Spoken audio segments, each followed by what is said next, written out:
शिव गुरु के चरणों पर प्रणाम करती हूँ। मैया पार्वती के चरणों पर प्रणाम करती हूँ। साहिब भैया के चरणों पर प्रणाम करती हूँ। नीलम दीदी के चरणों पर प्रणाम करती हूँ। सभी देवी देवताओं के चरणों पर प्रणाम करती हूँ। सभी माता पिताओं के चरणों पर प्रणाम करती हूँ। सभी गुरु बहन गुरु भाइयों को प्रणाम करती हूँ। मेरा प्रणाम स्वीकार हो। साहिब भैया नीलम दीदी के माध्यम से हम 3 सूत्र मिला है। पहले में दया मांगना, दूसरे में चर्चा करना, तीसरे में 108 बार से नमः शिवाय करना है। आइए आप सबका कमलेश भक्ति चैनल पर स्वागत है। और देवों के देव महादेव की कभी भी आदि चर्चा नहीं सुननी चाहिए, पूरी चर्चा सुनना चाहिए। आदि कथा सुनने पर देवों के देव महादेव का अपमान होता है और पूरी चर्चा सुनने पर सम्मान होता है। इसीलिए कभी भी आदि नहीं सुननी चाहिए, पूरी सुननी चाहिए। और कमेंट में हर हर भोले नमः शिवाय लिख देना चाहिए और लास्ट में हर हर भोले बोलना चाहिए। बोलने से घर के सभी मुसीबत कष्ट जितनी भी परेशानियां सब दूर होती हैं। इसीलिए और घर में कोई चीज की कमी नहीं रहती है, सब कष्ट मुसीबत दूर होती है, घर में खुशियां आती हैं। इसीलिए कभी भी देवों के देव महादेव का अपमान नहीं करना चाहिए, सम्मान ही करना चाहिए। जो भी व्यक्ति भगवान भोले बाबा का सम्मान करता है, प्रभु उसके लिए कोई चीज का कमी नहीं छोड़ते हैं। इसीलिए सभी भी अपने देवों के देव महादेव की पूरी चर्चा सुनना चाहिए और लास्ट में हर हर भोले नमः शिवाय जरूर बोल देना चाहिए, लिख देना चाहिए। आइए आप सबका कमलेश भक्ति चैनल पर स्वागत है। मैं आपको एक कथा सुनाने जा रही हूँ। कथा बहुत सुंदर है।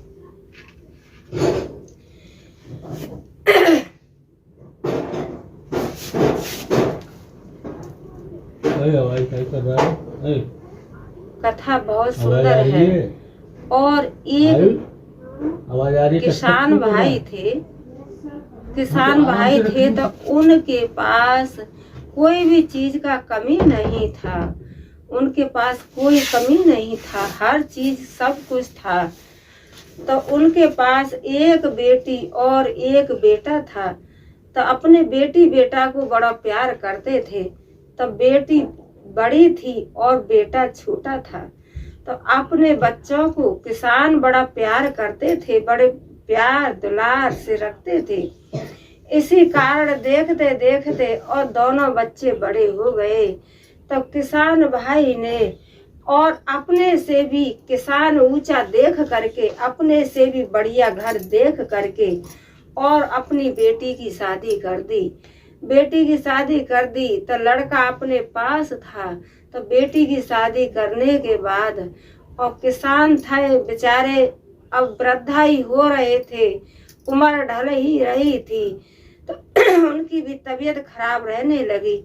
तो अपने बेटे से कहने लगे कि बेटा अब तुम जो अपनी शादी कर लो, अपनी शादी कर लो, तो मैं अपना कुछ देख तो जाऊंगा।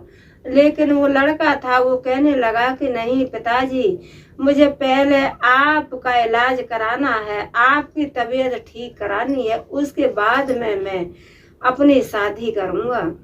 तो किसान ने बेचारे ने, किसान के बेटा ने और अपना हकीम वैद्य डॉक्टर उन सब की कमी नहीं छोड़ी और जहाँ भी कोई डॉक्टर बताया वहीं लेके गए, कोई भी हकीम बताया वहीं लेके गए। इसी तरीके से और अपने पिताजी का इलाज करवा रहे थे। तो उनके जो है पैसा तो था नहीं, क्यों कि बेटी की भी शादी की थी और ऊपर से डॉक्टरों को भी इधर उधर इधर उधर, और बेटा भी कमा नहीं पा रहा था क्योंकि पिता के उसमें लगा था। तो इसी तरीके से और समय चलता रहा। तो उसके बाद में और पिताजी कहने लगे कि बेटा अब मुझे छोड़ दो, मेरे भोले बाबा के सहारे, मेरे प्रभु के सहारे मुझे छोड़ दो और आप अपनी शादी कीजिए। तो लड़का कहने लगा कि पिताजी जैसी आपकी इच्छा। तो जो है किसान भाई ने अपने बेटे की शादी कर दी। तो घर में बहू आई। तो बहू आई, धीरे धीरे धीरे धीरे धन कमी हो जा रहा था। जितना खेत था तो खेत भी बिक गया और बेचारे का मकान भी बिक गया। तो बेचारे के लिए रहने के लिए जगह भी नहीं रही, मकान भी नहीं रहा। और जो लड़की थी, लड़की तो अपने से बड़े घर में की थी शादी, अपने से बड़े किसान को की थी। तो लड़की तो वहां पे अपना ऐश मौज से रह रही थी। इसी तरीके से समय चलता रहा, समय चलता रहा। तो जिसने भी घर खरीदा था, मकान खरीदा था, उसने भी मकान खाली करा लिया। तो राजा, वो किसान और किसान की पत्नी दोनों अपने एक जंगल में जाकर के और मड़ैया डारी, उसी मड़ैया में अपना रहने लगे, एक जंगल में रहने लगे। तो वहीं बेचारी और अपना किसान की पत्नी थी, बड़ी संस्कारी थी, हर बात समझती थी। तो वो अपना वहीं पे नमः शिवाय नमः शिवाय नमः शिवाय अपना जाप करती रहती थी और बेचारी अपना बच्चों का लालन पालन करती रहती थी। तो कुछ समय बाद और उसने सुना कि हमारे जो है भांजी की शादी है। तो यही बात, और बहन ने भी आना जाना छोड़ दिया। क्यों कि कहते हैं बाप बड़ो न भैया और सबसे बड़ा रुपया। जब बहन के पास होता है तो भाई तभी जाता है, और नहीं भाई भी बहन को कभी पूछते नहीं है। और बहन भी जब भाई के पास कुछ होगा तो जाएगी, लेकिन फिर भी बहन की ऐसी एक आत्मा होती है कि बहन भाई के पास जरूर जाएगी, जरूर हाल समाचार पूछेगी।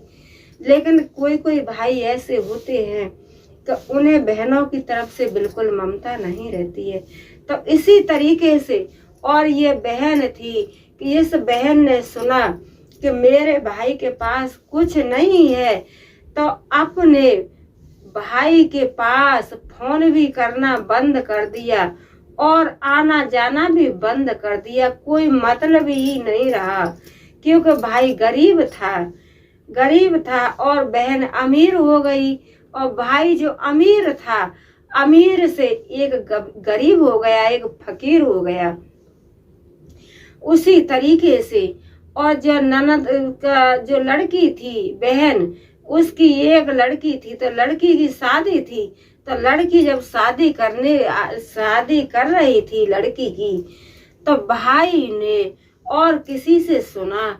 तो भाई बड़ा खुश हुआ कि हमारी अकेली भांजी है और हम अपनी भांजी के पैर छू के जरूर आएंगे। कहते हैं भाई बहनों कि भांजी के कन्यादान से कोई कन्यादान बड़ा नहीं है।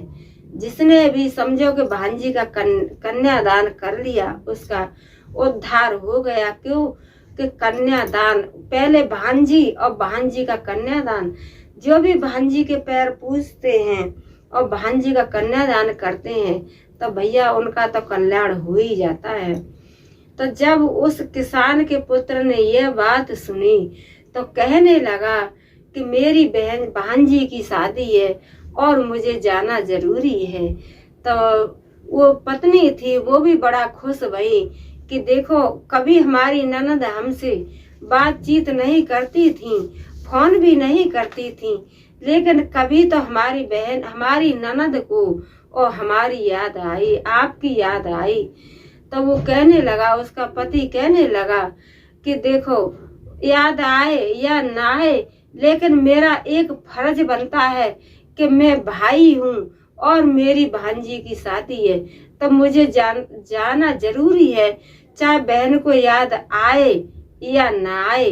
तो उसने क्या किया कि बेचारा अपना जैसा था, जैसा अपना कपड़ा लत्ता पुराने थे, तो बेचारा 1-2 दिन पहले शादी से, और अपने किराए भाड़े के लिए पैसा तो थे नहीं, तो वो तो अपना ये सोच के गया था भाई कि कहते हैं कि चाहे रीतत हो तो आवेगो पर बाजेगो भतैया।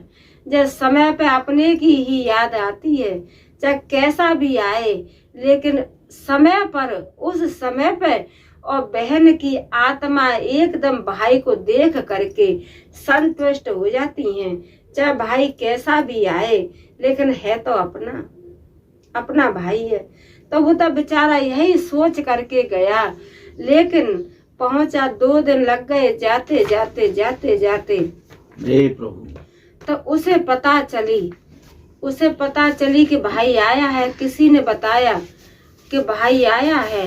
तो वो क्या हुआ कि बहन ने अपने भाई को देखा, तब बहन चोरी से छिपे से और अपने भाई के पास गई और अपने भाई को किसी दूसरे के ही मकान में रख दिया, गांव बाहर, जैसे एकदम गांव के पास बाहर ही, और अपने भाई को हड़काने लगी और कहने लगी कि तू किसने बुलाया है, तू किसने बुलाया है, तू क्यों आया है, और तू मेरे ससुर की बेइज्जती कराने आया है, मेरे पति की बेइज्जती कराना आया है। कहाँ मेरे ससुर इतने बड़े किसान हैं और कहाँ मेरे पति इतने बड़े किसान हैं, और तू एक भिखारी है, भिखारी से भी ज्यादा भिखारी है, और तू मेरे दरवाजे क्यों आया, तुझे किसने बुलाया।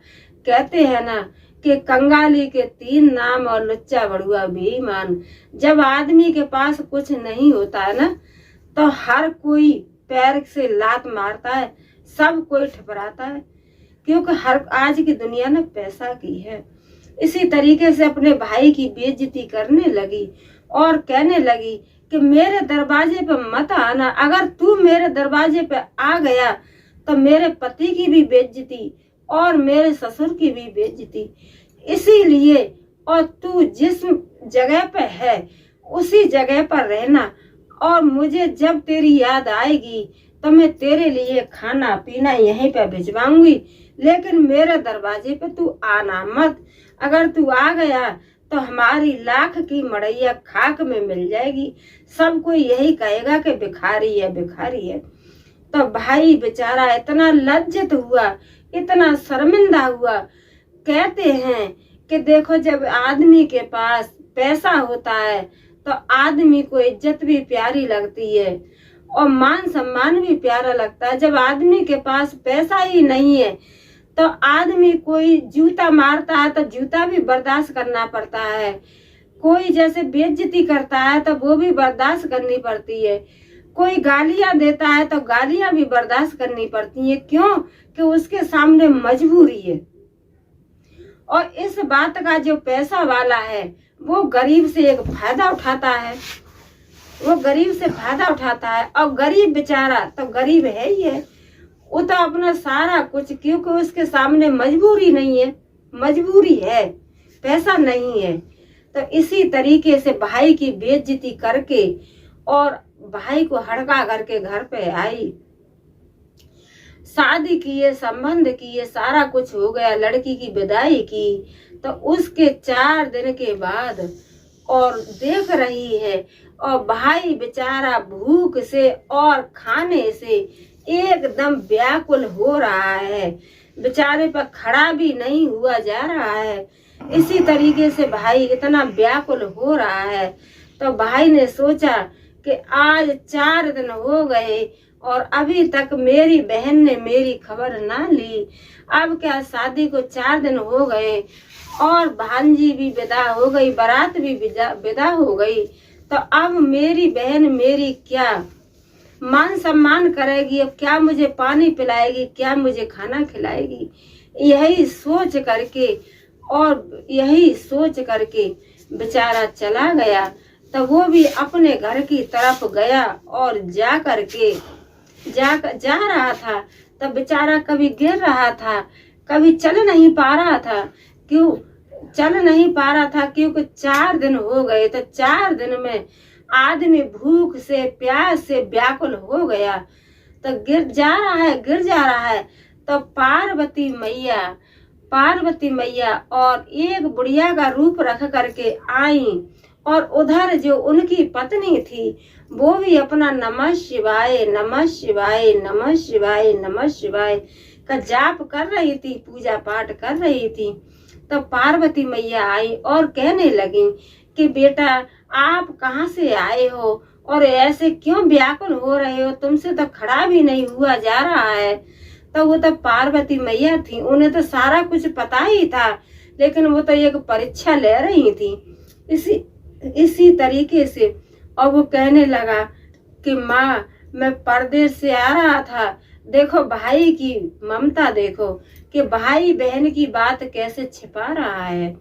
तो भाई कहने लगा कि अम्मा, मैं परदेश से आ रहा था तो चोरों ने अब मुझे लूट लिया है, सारा कुछ चोरों ने ही ले लिया है।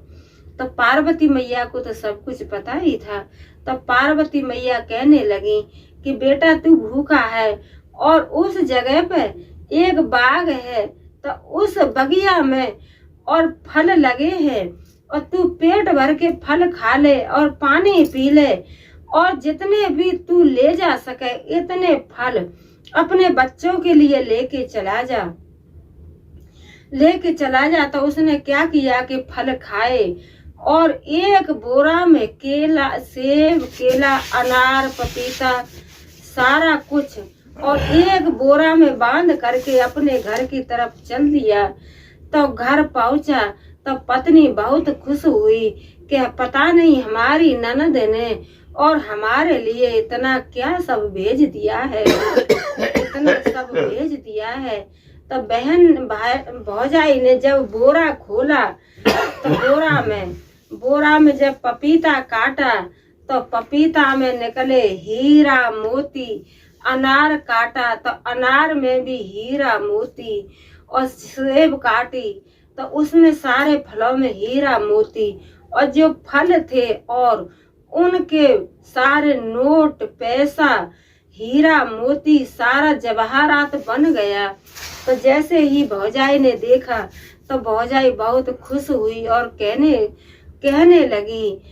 लगी कि देखो, हम नहीं जानते थे कि हमारी ननद हमको इतना चाहती हैं, लेकिन हम भूल करते रहे, और देखो हमारी ननद तो कितनी अच्छी हैं कि उन्होंने सबसे चुरा करके और उन्होंने अपने भाई की गरीबी देख करके और अपने भाई को कितना एक बोरा भर करके और इतना रुपया पैसा दिया है। तो इस बात से भौजाई बड़ी खुश हो रही थी, लेकिन भाई था, तो भाई को तो सारा कुछ पता ही था, लेकिन भाई ने बताया नहीं कि मेरी बहन ने मेरे को एक पानी के लिए भी नहीं पूछा है, नहीं बताया। इसी तरीके से और उन्होंने क्या किया कि उसमें से कुछ हीरा मोती, सोना चांदी, जवाहरात बेच करके और अपना अच्छा सा मकान बनवा लिया और अपना खूब बढ़िया कर लिया। कहते हैं कि उससे बहन से बढ़ करके और ज्यादा खूब नौकर, चाकर, रानी, दासी, बांदी, कोई भी चीज का कमी नहीं रहा। इसी तरीके से और जो है समय चलता रहा। तो एक दिन कहने लगी भौजाई अपने पति से कि देखो, तुम जो है ननद ने हमारी ने और हमारे लिए इतना सब किया है, अपने पति से, अपनी ससुर से, सबसे छिपा करके हमको धनवान बना दिया। हम तो एक बहुत गरीब थे, बहुत कंगाल थे, लेकिन ननद ने और अपने घर से चुरा के छिपा के और हमको यहाँ पे इतना एक राजा बना दिया है। तो उसको तो पता नहीं था, लेकिन भाई था, तो भाई को सारा कुछ पता था कि हमारी ननद ने, हमारी बहन ने और हमें पानी तक नहीं पूछा है। तो अपनी पत्नी की बात मान करके जो भाई था वो कहने लगा कि ठीक है, मैं आपकी बात मानता हूँ, मैं जा रहा हूँ। तो भाई ने खूब रथ सजाया और रथ सजा करके आगे जैसे सेना ले करके और रथ सजा करके हीरा मोतियों से भर के और बहन के पास गया। तो धीरे धीरे बहन के पास पहुंचा। तो जब बहन ने सुन पाई कि तुम्हारा भाई और एक रथ पर आया है, तो एक दो बार तो कहने लगी, अरे तुम हमारी मजाक उड़ा रहे हो। उस गरीब के पास रहने के लिए खाना, तो रहने के लिए जगह नहीं है और खाने के लिए अनाज नहीं है, पहनने के लिए कपड़ा नहीं है, तो वो गरीब और रथ में कहाँ से आएगा। तो वो सब कोई कहने लगे कि नहीं, आपका भाई है और उसके साथ तो रथ में आया है और सैनिक है और हीरा मोतियों से रथ भरा हुआ है। तो ये बात सुनी तो ननद दौड़ करके आई और अपने भाई को देखा तो कहने लगी, भाई अंदर आओ, भाई अंदर आओ, क्योंकि भाई लेके गए ना इतना सोना चांदी। तो कहने लगा कि भाई बहन और हम तुम्हारे जो है भाभी ने भेजे हैं आपको लेवाने के लिए। तो बड़ी खुशी से तैयार हुई, क्योंकि अब तो मेरा भाई रंग से राजा हो गया। तो बड़े प्यार से खड़ी हुई तो चली गई भाई के रथ में बैठ करके और चली गई। तो जब देखा था कि हमारे भाई के पास तो इतना हमारा भाई गरीब था और आज तो हमारा भाई हमसे भी 10 गुना ज्यादा हो गया। तो कहते हैं भैया कि जिस पर भोले बाबा की कृपा हो जाए, जिस पर प्रभु की कृपा हो जाए, प्रभु की माया कोई नहीं जानता है। प्रभु जी कब अपनी माया, अपनी दया कहाँ और कब बरसा दे। तो प्रभु की कृपा से उनके पास कोई भी चीज का कमी उससे बहन से 10 गुना ज्यादा हो गया। तो जब बहन ने देखा कि हमारा भाई तो किस हालत में था और अब किस हालत में हो गया, इसी तरीके से 2-4 दिन रुकी और भाई ने बहन ने बड़ा सम्मान किया बहन का। 2-4 दिन रुकी, फिर कहने लगी कि भाई अब हम अपने जाएंगे। तो भाई बोला, बहन जाओ, क्योंकि वो तुम्हारा घर है। तो भाई कहने लगा कि बहन मैं कुछ बाजार से आपके लिए सामान लेने जा रहा हूँ। तो भाई गया बाजार किस मोची के पास और मोची से कहने लगा कि मोची भाई तुम ऐसी जूती बना देना, बोलने वाली जूती बना दो तो कि आवाज दे। और तो वो कहने लगा, मोची कहने लगा कि भाई मैं बोलने वाली बोलने वाली बना दूंगा, लेकिन उनका पैसा ज्यादा देना होगा। तो राजा तो बन ही गए, तो उन्होंने कहा कोई बात नहीं, पैसा मैं ज्यादा दूंगा, लेकिन आपको जूती बोलने वाली ही बनानी है। तो वो कहने लगा कि क्या बोलना है, कि बोलना है, यही बोलना है कि बहन तू उन बातों को क्या भूल गई कि जिस दिन मैं तेरे दरवाजे गया था तो तूने मुझे पानी की भी नहीं पूछा और अपने दरवाजे पे भी नहीं चढ़ने दिया और तूने मेरी बेइज्जती की। तो बहन कहते हैं ना कि होते की बहन न होते को भैया।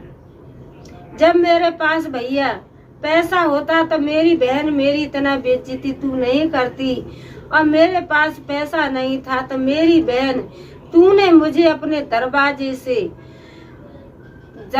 से भी भगा दिया और मुझे पहचान से भी इनकार कर दिया, कह दिया कि ये कबाड़ी है, मेरा भाई नहीं है। तो बहन गई तो बहन की देवरानी जेठानी सब खुश होने लगी। तो उससे कहने लगी, सबको से कहने लगी कि हमारा भाई इतना हीरा मोतियों की और जूती लेकर के आया है हमारा भाई। तो जैसे जूती पहनी थी तो जूती बोली कि होते की बहन न होते को भैया न होते की बहन, होते को भैया न होते की बहन। वही बात बोलने लगी तो उसकी जेठानी कहने लगी कि देखो तुम्हारी ये जूतियाँ क्या बोल रही हैं। तो वो सुनने लगी कि होते की बहन न होते को भैया। इसी तरह और सबसे बड़ा रुपया, न बहन बड़ी न भैया और सबसे बड़ा रुपया। तो जिसके पास रुपया है तो सबकी इज्जत है, और जिसके पास रुपया नहीं है तो कोई इज्जत नहीं है। तो जूतियों की बात सुन करके और उल्टे पांव गई और अपने भाई के घर पहुंची और अपने भाई से कहने लगी कि भाई मुझे माफ कर दो, मैं नहीं जानती थी कि भाई बहन का इतना बड़ा पवित्र बंधन होता है और मैं नहीं जानती कि देवों के देव महादेव के अंदर इतनी बड़ी शक्ति है कि प्रभु तो कंगाल से और राजा भी बना सकते हैं। तो प्रभु हे भोले बाबा, जैसे आपने उनकी मनोकामना पूर्ण की, ऐसे सबकी मनोकामना पूर्ण करना। बोला मैया पार्वती की जय, बोला शंकर भगवान की जय, बोला सच्चे दरबार की जय। हर हर महादेव।